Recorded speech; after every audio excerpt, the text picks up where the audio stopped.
Hello, everyone. My name is Allison Thieberg, and I am pleased to welcome you to Plastic Free Emory's first installment of our new interview series, What's SUP Emory? SUP standing for Single-Use Plastic. This is where Plastic Free Emory will highlight some of the incredible members of the Emory community that are passionate about reducing unnecessary single-use plastic on campus. In June of 2021, President Fenves signed the Break Free from Plastic Pledge, committing Emory to eliminate unnecessary single-use plastic by 2026. It is through the hard work and dedication of the people like the ones you'll meet in this interview series that help make the pledge become reality. For our first interview of the series, I am joined by Ben Perlman. He is the director of the Emory Student Center. Today we will be discussing the ways that Emory is trying to become more sustainable by reducing single-use plastic and some of the issues associated with trying to reduce plastics on a college campus. Ben, thank you for being here. You bet. So first off, you are an alumni of Emory, correct? I am, yeah. It's been almost 23 years. Wow. So since I came to college as a first-year student. So you're obviously very familiar with the campus and how it's operated for a long time, right? Absolutely. Yeah. So I'm just curious, from your unique perspective, how has Emory's attitudes towards single-use plastic changed over time, especially because single-use plastic has been increasing in the world, definitely over time, too? Yeah, I mean, I think Emory has always, I don't know about always, but certainly at least as late as the 90s, was trying to be sort of at the cutting edge of sustainability in higher education. Mm-hmm.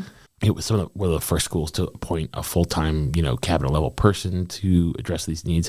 But I also think that we've been a little bit ahead of the curve, but that doesn't mean that we've been focusing a lot on single-use plastic, right? Yeah. I think in the 90s and in the early aughts, it was still a lot about focusing on climate change, just to reduce our footprint and start thinking about what that means from a use perspective, construction perspective, and still increased in just the idea of recycling. Yeah. Right, recycling is what we all need to do. Yeah. And everyone needs to please forget the reduce and the reuse, but let's just recycle. Yeah. And so, again, we've been at the forefront of this as a university, right? Not a lot of universities are thinking about single-use plastic in this way, especially ones with a larger footprint as we have. Yeah, of course. But it's still a pretty new thing. And I think also you have to recognize our history, right? And who built the university, right? Yeah. And that, we're very thankful for the contributions that not only that several leaders in the Coca-Cola company have made, but I also think it's become a little bit easier because they are starting to acknowledge their role in some of this. Not maybe as much as we would like, but of course. But I think the president putting this out there is an acknowledgement that we have to see past some of our history, acknowledge it, move on. And I think that's the next step for all of us is talking more about recycling, not necessarily as a universal good, yes, and that the other R's and other ways to manage waste are really important. Yeah, of course. You definitely see that a lot on campus with just trying to find different ways to make recycling a last-ditch priority. Yep. And I guess over time it has definitely become more apparent to us how big of an issue that plastic pollution has become. And with big benefactors like Coca-Cola, it can be a bit tricky. Yes. Working in that space. Delicate. Yes, it is a delicate process. So you're the director of the Emory Student Center. Yes. I frequent that place a lot. I'm glad. Yes. That's the idea. It's very nice. It's very, very nice. So can you talk about your role a little bit and how often you are involved with sustainability on campus? So, we maintain and sort of operate facilities for student life, right? That spaces that students can go to thrive and ideally really think about things in a co-curricular and extracurricular way to get involved with the university, to get involved with the world. And also just sort of a place to be that isn't their residence hall room or their apartment, mm-hmm, where they can engage with students. That's a good enough end in of itself, to us. I think of sustainability as a practice, just like thinking about diversity and equity and inclusion. It should be a practice, right? It's not something like, oh, let's close the book on whatever we're doing right now. Then let's talk sustainability, right? Like in everything we do, we should be thinking about it. I think how that's manifested the most in our work recently, right? A lot of it's been about the establishment of the Emory Student Center as a facility, right? Mm-hmm. It's not only is it a platinum LEED certified building, which is sort of becoming less and less useful as a environmental designation because it has so much to do with how a building is built and less about how a building is run. And we know that a lot of the impact on the environment is more about how the building is run. Exactly. But it has the lowest EUI of any student center ever built. And that means that the energy use, right? And so a lot of work in the planning to establish geothermal energy sources, reduce the load on solar warming on the building during the summer months so that we don't have to spend as much money on heating and cooling mostly. Thoughtfulness about what we can do with solar right now, which is really more about reducing our energy use to heat up water than to actually generate energy, and lots of things like that. But that being said, in a non-pandemic academic year, Of course. we also host 14,000 individual meetings and events a year between our 4 facilities. Yeah, because as a place that is meant to host different student activities, you obviously want to be able to provide these different organizations everything they need. But Yes. it's like, at what point do you come in and say, hey, can we possibly, move these actions towards more sustainable ones? Yeah. I think for us, right, a lot of it is about food service and dining being a big partner in that. I think one of the challenges is that for environmental factors, we don't have exclusivity with Emory dining partners. Yeah. And so a lot of that falls to our staff of event coordinators who, ideally, and most of the time are advisors to student groups, not as an organization, right, but as how to have a good event and to get them to think about what it means to do some of the things that they're doing. When a student group or any campus stakeholder works with campus catering, they're going to get that because we've been able to codify that, right? You can't use plastic utensils. You can't use plastic cups even anymore. And even, takeaway containers that everything's compostable, right? Which to me is a much better conversation, even than aluminum recycling, but certainly better than plastic recycling in those conversations. So that's easy, but it's the other groups where we want to recognize that students groups aren't that well funded all the time. They're trying to save money, but that a lot of those moves to be plastic free are cost, right? Have real economic impact for student groups who could be better funded. In my opinion, right? Yeah. And so I think that's a challenge. I think the other piece where it comes that we're trying to work with the Student Involvement Office more on is the amount of stuff that student groups purchase that they don't reuse that are reusable. Exactly. Right. So a lot of it comes down to space. We're trying to figure out how to do this effectively, right? But like if you think about things like tailgate tents, coolers, promotional signage, like the A-frames, those are things that student organizations get authorization to purchase through SGA funding all the time, and then they sort of disappear, for lack of a better term, right? A senior who's a leader has the tailgate. I mean, I'm not saying it's like purposeful, right? I'm just saying that they tend to walk off, and then next year they have to buy a new one. Exactly. When in reality, the most active student group has to use most of these things a few times a year, and not on the same days. And so if you just have a bank of X number of tailgating tanks, X number of coolers, that sort of thing, you're not going to have to constantly be buying them, right? Yeah. And so it also saves the groups money. Exactly. Right, which they can use on programming or other things that are service-related or more towards their mission than just constantly buying new stuff to help them just get off the ground, right? Yeah. So why is reducing single-use plastic use on campus important to you? Well, so, I worry about the major messaging about sustainability in the world around reuse, reduce, recycle. Yeah. And the fact that in America, at least, we put a lot of emphasis on that last one, right? Exactly. And so, and I don't know if we've talked about this, but I'm actually the son of a plastics manufacturer. Oh, I do not. No, you know what? I think you have mentioned it to me it's before. They don't make single-use things. They make mostly automotive parts that reduce the weight of cars so that they reduce their greenhouse gases. So in general, probably a public good or at least a public neutral. But I also have a little bit more insight into, how much petroleum goes into these pieces. It's not just the waste. Some people worry about landfills. I don't worry about landfills as much as I worry about how much petroleum goes into these things and how much energy has to go into recycling them. Exactly. And so, I think the recycle is a basic. We really need to talk about those 3 R's and other things in terms of priorities, right? That reducing should be our first priority and that reusing should be our second priority. And that if we can't do either of those things, we should be trying to recycle. And most of the time, when it comes to events, when it comes to student supplies and operations, we can either reduce or reuse. In your area of work, what has been the biggest challenge with reducing single-use plastic? So, I mean, I'll give 5 seconds to the pandemic and the acknowledgement that, like, serving students food in to-go fashion and just the idea of single use is really challenging. I think we're over the hump a little bit, and I think even environmental leaders and sustainability advocates acknowledged some level of acceptance. I wouldn't say comfort with what we were doing because it's sort of just no one knew what was happening and things had to be done.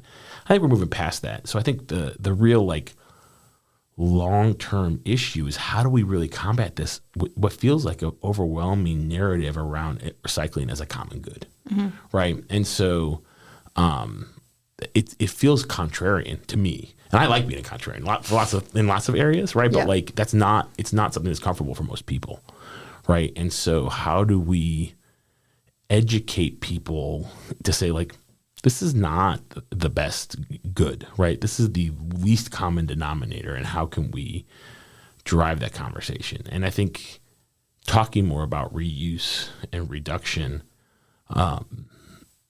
it's just something we can do to try to drive some of that and ask those questions first when we're planning programs, when we're funding construction even, right? We even talk more about reusing construction materials. Yeah. So what are ways that the Student Center is currently trying to combat these issues on campus? So, I mean, we're thinking about waste broadly in partnership with our colleagues in campus services who are really trying to lead the way on these issues. A great example is, I don't think I'm laying the cat out of the bag because the Wheel has reported on this, but we had real challenges on our composting program during the pandemic. It's nothing really that we did. It's that these companies were really constricted in what they could do. We just got back to pre-consumer composting, which is, to me, the biggest deal. I think people think about how much things people throw away. We serve somewhere between 3,000 to 4,000 meals in the DCT alone every day when school's in session. You have no idea how much waste, and these are folks who try to reduce the amount of food waste they're using. You still don't know how much food waste is. Just banana peels and pineapple tops and stuff add up. So the pre-consumer, getting back to that, is a big deal, right? But again, everything else, the post-consumer composting and all the different waste sorting is still a huge educational barrier, I think, for people. And again, I say people because we're not surveying on this, but I think students know more than any other stakeholders on this campus, because I think there are some generational pieces to some of this. You know what I mean? Because I think a lot of students now are seeing it in their K-12 schools, and they're experiencing it more. But we still have these barriers. I think that's a big deal. We're still really constricted with space.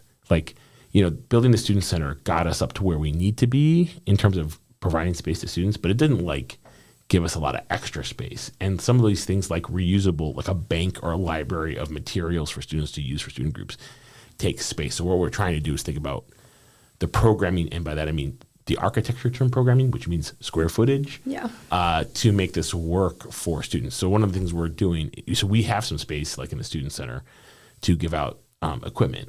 I think a lot of students know this is not a paid advertisement, but you can rent out audiovisual equipment and video games for the video game lounge and some other things out of our space. We're working to try to automate some of that with lockers, which would free up space in our storage area to do things that are bigger, bulkier, and are more of those things that students are buying and then forgetting that they bought, or that seniors are sort of not stealing, forgetting to return. Is that the nicest way to say that? Yeah, that's a pretty good way of saying it. The coolers, the tents, the A-frame signs, the that sort of thing that would really reduce some of that. Because it's not single-use plastic unless a student takes it and throws it away, which is what happens. Exactly. Because this is a very cheesy saying, but waste isn't waste until you waste it. Absolutely. No, that's a good saying. So what are your hopes for in the future in regards to Emory's use of single-use plastic? So I think institutional leadership is making the right moves and saying the right things, right? I think students always want it to be from 0 to 60, right? And that's really hard for an institution. Steering an institution is like steering a cruise ship. It's not like steering a race car. But I wonder how, from an education perspective and an educator perspective, we can make some of that behavioral change or encourage some of the behavioral change. Again, not just in students, the whole community. How can we make bringing a water bottle or bringing a utensil set to an event something that is like bringing your Emory card to an event, right? Like everyone brings their Emory card. Almost no one forgets their cell phones. What is the value proposition that we do culturally and behaviorally that makes that happen almost seamlessly? Mm-hmm. And how can we work backwards to what would drive that other types of behavior, right? And I don't know the answer to that, but I think that's the kind of questions we should be asking from like a vision perspective. Yeah. Okay, so our final question is, how do you see students, faculty, and staff working together in pursuit of a more sustainable Emory? Well, so I think one of the hardest things is really thinking about what our guiding principles are and setting priorities. I think there's lots of competing interests within this space and recognizing that there's a lot of things we can do concurrently, but maybe there's some things we can't, and figuring out what that is and building some consensus, right? I think there's students' voice can do a lot. But I also wonder how much of their time is spent sort of protesting something instead of solving something, right? Mm-hmm. And so how can we build trust between administration and students? How can we engage faculty and staff who aren't seen as senior leaders but could be influential in making some of these changes, to be a little bit more community solution-based in some of these pieces? And I also don't want to take any responsibility away from subject matter experts, right? Like people in the Office of Sustainability Initiatives, people in waste management, right? But there's a difference between responsibility and ownership, right? So how as an Emory culture do we give everybody a sense of ownership or encourage them to have a sense of ownership around this? That's challenging. It's not, I mean, this isn't the only subject where that's a challenge for us, right? But it's a challenge, particularly in this day and age when it's hard to get quality time with students' brains and eyes and attention, you know.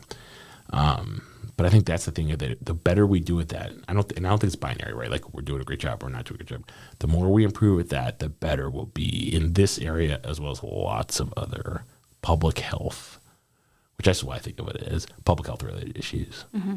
I do feel like it has to be a balance, because you do need, students advocating for, a more sustainable campus, but then you also need the administrators to be responding to that, and they, have the responsibility to take care of it themselves. And then, I feel like faculty and staff can always bring those two together, especially from like an education perspective, trying to properly teach students about, the world that we're living in, and, just what our future would look like if we just keep going down this path, which seems a bit scary so far. Yeah. And also just never forget, and this, I include upper class students in this, which is never discount the importance of role modeling. Mm-hmm.